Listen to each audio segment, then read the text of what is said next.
Alright. Let's pack for Iceland.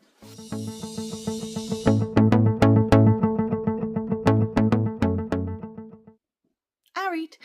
I'm off to Iceland in 9 days and I thought I would show you what I am taking with me so that it will help you if you go to Iceland.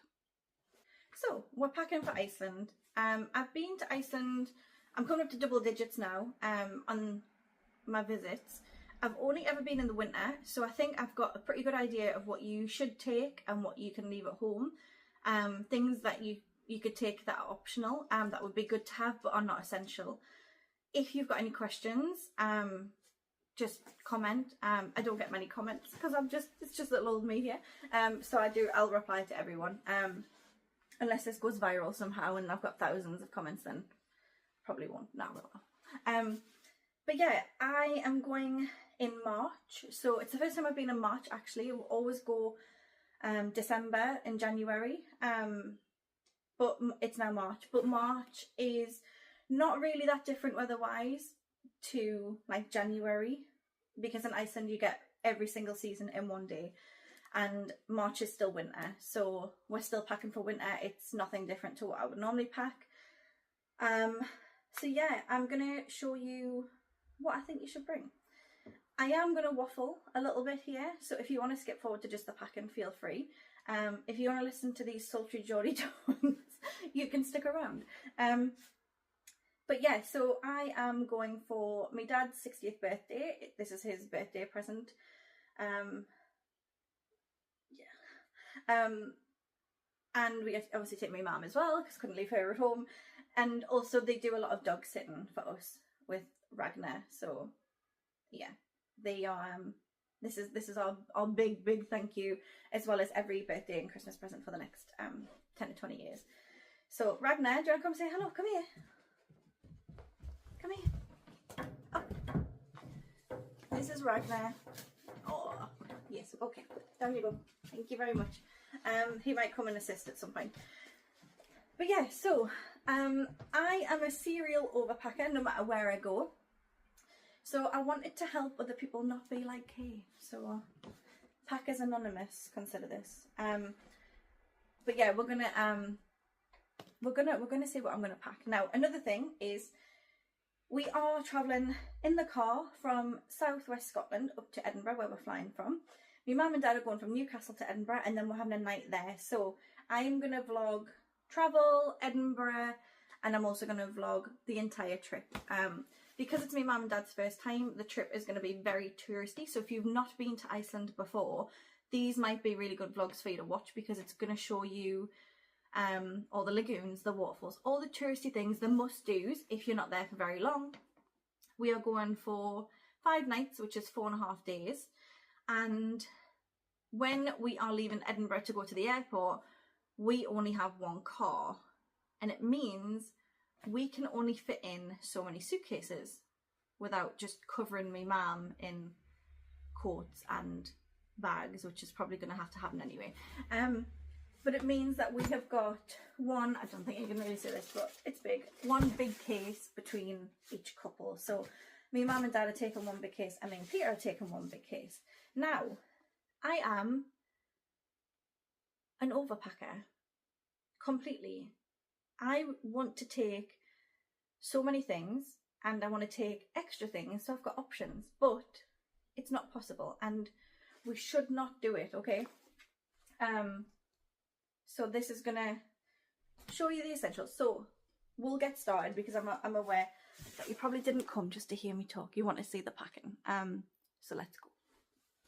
So the first thing I'm going to recommend that you take, and I would not even just recommend, I would say these should be the first thing that you buy when you've booked a trip to Iceland in the winter, are crampons or YAKTRAX. We use YAKTRAX. I'm not sponsored, unfortunately, but if they want to give us some money, like, hello. These are literally the best thing that I've ever bought for Iceland. My first few trips there, I did not have those, and I literally was like Bambi on ice. Now, I'm going to be totally honest, you could get there and there might be no ice and no snow, because that is Iceland and that is the game you play when you go, but it is not worth risking. So this, I would say, is the like investment piece to get. if you don't need them, awesome. You might then need them when you're at home or something. I don't know, you could sell them if you're not going back. But these are the ones that we use, and these are the ones that I would really recommend. They look like this out of the box, so they have like little wires on them. You can get ones with spikes on, but I have not used them, and I don't know how they would be just walking like on normal pavement. So in the city centre, if you're walking through Reykjavik and you're hitting like patches of ice, I don't know how they would be on the normal pavement, but these are absolutely fine. So they are stretchy and they go over your shoe, and they come in different sizes. So I got them on Amazon. They're about £15. If you wait till you're in Iceland to see if you need them and you buy them there, you're going to be looking at about £75 minimum. So save yourself some money, and they're just amazing. You can take these in your hand luggage as well, especially from the UK anyway. We put these in our hand luggage so that when we get to Iceland and we hire a car, so we walk across to the hire car. If it's icy, we've got those in our bag. We can whack them straight on. They come off really easily as well, and we just bring a little like wet bag with us so that we can put them in when we're walking around inside, because you're not meant to wear them in stores or inside places, and some do have signs to say take off your crampons, but because they're not like technically crampons, you can normally get away with it because they're just wire. Definitely get these. So the next thing you're going to need is the coat. Now, you're going to need a waterproof and a windproof coat all in one. How thick you want that coat to be is going to be personal preference. I take a big thick parka with me, which is windproof, waterproof from TOG24, and I paid about 65 quid for it in a sale. It's still immaculate because I think I've had this 3 years now, but I only use it in Iceland. If you are only going to Iceland once, it's your first trip, you don't want to spend loads of money, go on Vinted or, I don't know, eBay, or have a look in second-hand shops, because I've managed to get my mum and dad brand new, like literally, my dad's looks like it's never even been worn, and my mum's looks exactly the same, if I'm honest. Paid no more than a fiver for them, because people go to Iceland, they spend a fortune on an expensive coat, and they never use it again. So have a look on second-hand sites, eBay, Vinted, whatever you got. Just get yourself a second-hand coat. But yeah, just make sure it's windproof and it's waterproof. So thermals are the next thing you're going to need. Now I use TOG24 because they do plus sizes, so if that's what you're looking for, there it's really good for that. So mine is a long sleeve top, and I have the bottoms as well. I also have a spare pair that I take with me. These ones I got second hand, although they were listed as brand new, from Shein originally, and they are thermal, like fleecy lined. I don't think you'd ever say that, but they're like really fleecy lined. I think those ones actually might be too warm for me, but we're taking them, because on a night, if we're going aurora hunting, I will be crying if I do not have thermals. So that's the next thing that you're definitely going to need. Next thing you need, your jumpers. So make sure you pack a couple of jumpers. You don't need one for every single day, I promise you. You just need something that can go with everything. In Iceland, no one is dressing up, okay? Or when you've got the luggage, go for it. But you really don't need to. 2 jumpers for 4 or 5 days is absolutely adequate. So don't overpack like I'll be doing later and throw in 4 more jumpers in. Okay, so the next thing is something that is not an essential unless you are unsteady on your feet. Walking poles. They extend, they have little ice like picks on the end. You do not need these unless you are unsteady or you've got an injury or a dodgy knee or something like that. Then they are really useful if it's icy to have, and again, you don't want to have to buy these in Iceland. If you are going on a guided tour, like a glacier walk or something, they will provide these for you, so you don't need to take them with you. I hurt my ankle a few years ago and we took these just in case, and ever since then we've been putting them in the case, again, just in case anything was to happen, touch wood, where we were a bit unsteady, but they are not an essential. But as I said, if you are unsteady on your feet, they are really, really useful. The next thing you're going to need, European plugs. So these are an essential, you absolutely need them, and again, you don't want to have to buy these when you're in Iceland, when you can buy like a pack of 5 on Amazon for a few quid. It's this prong, So yeah, we just take a couple of those and they will do. So the next thing I'm going to recommend, if you are planning on doing any exploring on your own and going to lagoons or hot pots that are not like big touristy ones, you're going to need a towel.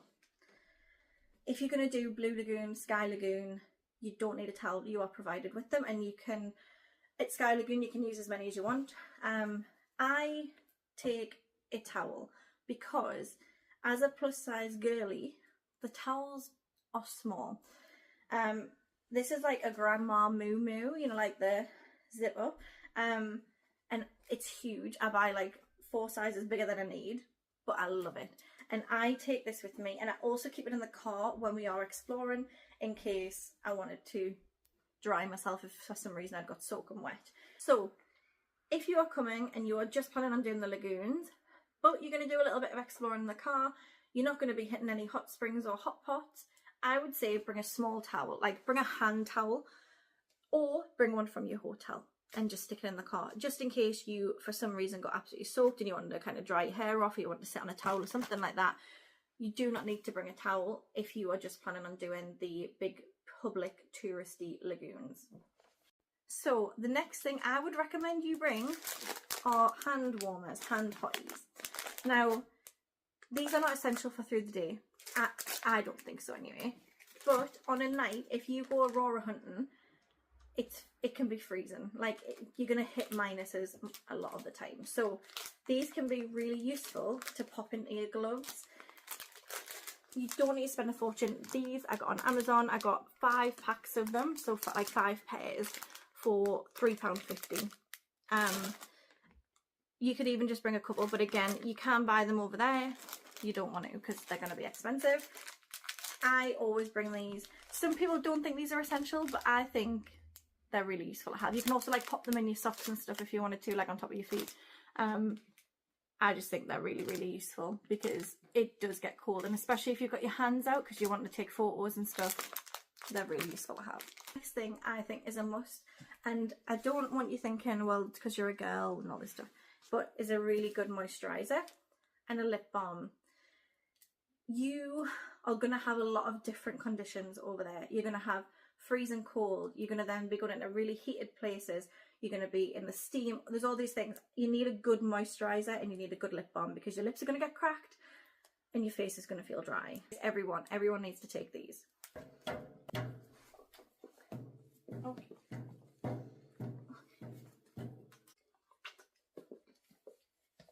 Next thing you're going to need socks, obviously. But if you can bring long socks, they are going to be your best friend. If you don't want to go out and buy expensive socks, but you've got long socks already, use them. These are Gillette, whatever you say it. These are winter socks. So they're like thermal socks, but you don't need them. You can literally make do with your normal socks. Just bring a few pairs to wear each day so you can change them if you for some reason got wet, and you can layer up as well. You don't need to go out and buy special waterproof socks that cost you like £40 a pair, I promise. The next thing you're going to want to bring is a swimsuit.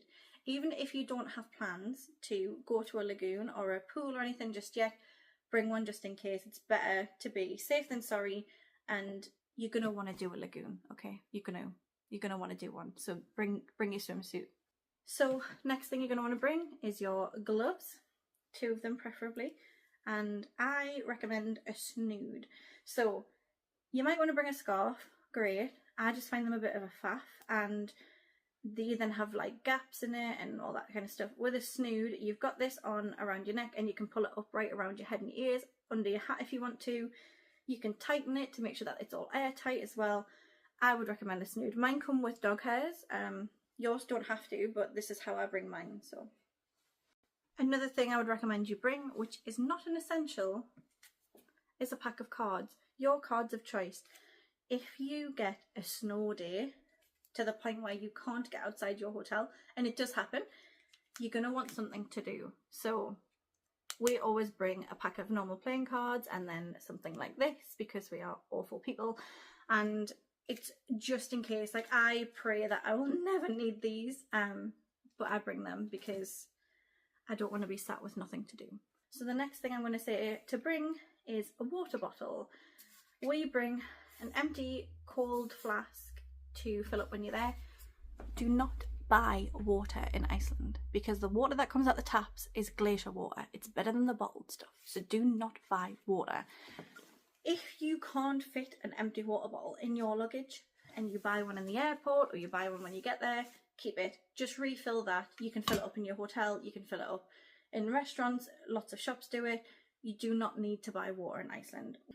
We bring an empty water bottle because in our hand luggage, once you're in the airport, you can fill it up in most UK airports, and once you get to Keflavik airport as well, you can fill it up there. So yeah, empty water bottle if you've got space for it. So the next thing I would say to bring is a tripod. Now, I'm not saying bring a tripod that you've spent loads of money on so that you can vlog your whole trip or anything like that. This is, if you're going aurora hunting, you're going to want one of these. So you can set your camera on long exposure, even on your phone will do it. Put it on long exposure. This was like £3 on TikTok shop or Amazon, I can't remember. You can bend it, it wraps around stuff, it's extendable. It's perfect because you want a steady hand to take long exposure photos of the Northern Lights to get the best pictures, and this will be your best friend because when it's icy cold you don't want to be stood there with your hands out, and this, for the sake of £3, it weighs nothing as well, so it's absolutely perfect. Like, you could stick that in your hand luggage, you could stick it in your case, like in a shoe. These are really good. I also bring a tripod that I've got for vlogging now and for work, but I also bring this as well because then someone else can use it. So my mum or dad or Peter can use that if they want to take their own photos. £3. Don't spend a fortune on a tripod, but I would definitely say try and bring something that you can steady your phone with. So if you've got one of these hiding in a cupboard from 2010, bring it. A selfie stick. I'm probably giving away my age there, right? But I just think they're brilliant. And if you are solo travelling or you are going to be exploring Iceland on your own, where you might have no one else there who could take your photo, even as a couple, this is going to be really good for you so that you can get, you know, that beautiful photo in the background. I know phones have amazing capabilities and you can do all that zooming out and stuff, but I just think they're fantastic. And I wouldn't say go out and buy one, but if you've got one hiding in the cupboard from years ago and it's tiny and it folds up and it's not going to take any space or weight, hoy that in your case as well because it'll come in useful. The next thing I recommend you bring is some waterproof over trousers. Now, I don't know what they're actually called. There's probably a fancy name. I'll put it at the bottom. But you need some waterproof trousers. Now, I will not wear these all day every day. I wear leggings. I'll wear my thermals and then I wear leggings. That's what I'm comfortable in walking around. But if you are in torrential rain or snow or you're going near a waterfall, these will be your best friend. They are literally like a rain mac type of feel. I got these ones on Vinted for I think £3. I don't even know where they're from originally, if I'm totally honest. I think they might be Shein. But they are a must, a must, a must. You can go out. I'm going to show you Peter's expensive pair. He has a pair of ski ones from when he was skiing. You don't need them. You don't need to go out and buy expensive ones. You can buy a second-hand pair because they're literally going to go over your pants when you're walking around in the torrential rain or the snow. Like, you do not need to look amazing. If you are rich and you've got the luggage and you've got the money to buy expensive stuff that matches and your rain gear looks amazing, awesome. I love that for you. That's not me, okay? Because I am not rich. So stuff like this is all you need. It's something to just protect you from the rain. Like, there's nothing much more to it, but they are an essential thing to bring to Iceland. Next thing you're going to need is a hat. You only need one. Again, like, trying to enforce myself. You need a hat. You need a hat. The next thing you're going to need is walking boots. Now, I prefer walking trainers. They're a pair of regattas. I've had these for about 7 years, I think. They're still in great condition, but you need them with good grippers on. You need something that's really comfy, and you need something that you are not going to get wet in. So these are waterproof. If you prefer to get proper boots, you know, that go up to your ankles, great. You don't need to go out and buy big snow boots. You don't need the skiing boots or anything like that. If you go and do things like ATVs, they will give you the full kit. You don't need anything like that. If you go whale watching, they generally give you like an oversuit which will cover you anyway, so you don't need the big snow boots. Because you'll be bringing your crampons anyway, although these have got great grip for just general day-to-day, they're going to protect you anyway. You do not need to go out and buy yourself an expensive pair of boots. You just need to make sure that what you wear on your feet is waterproof and that they are sealed. So if you're going to bring an old pair of walking boots and you've got a gap in them, don't do it. Like, it's something that you're probably going to have to invest in, but you don't have to spend a fortune. You don't have to go out and buy £100 pair of boots. Go to, you know, one of the second-hand sites again, have a look on Vinted and stuff, or have a look in some of the cheaper sports shops. You can get walking boots and trainers for 20 quid. That will absolutely do you. The next thing I'm going to show you are not essentials.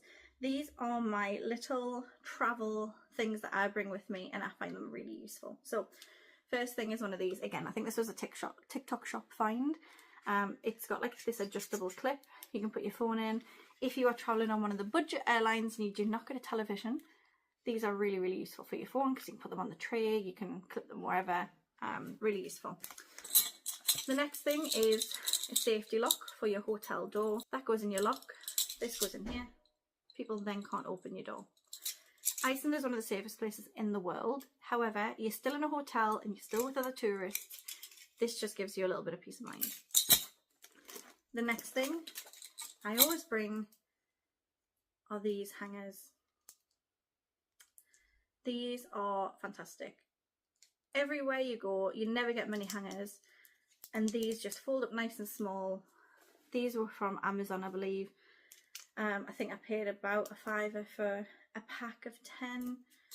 This is about a £5. I think this was like 3 quid on TikTok shop. All really, really useful. So these ones, we always bring a couple of them just as extras for our clothes. So that's all my essentials that I would recommend you bring. Obviously, you can bring as many things as you want. These are the things that I would say you can't do without, and a few of the nice extras to have.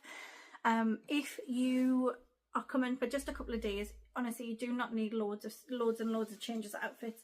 When you are in Reykjavik as well, people do not dress up to go out. So on a night time when you're going for a meal, you don't need to worry about wearing like a really fancy outfit or anything like that. People will just turn up in their normal walking stuff and jumpers. Like, that is absolutely acceptable in Iceland.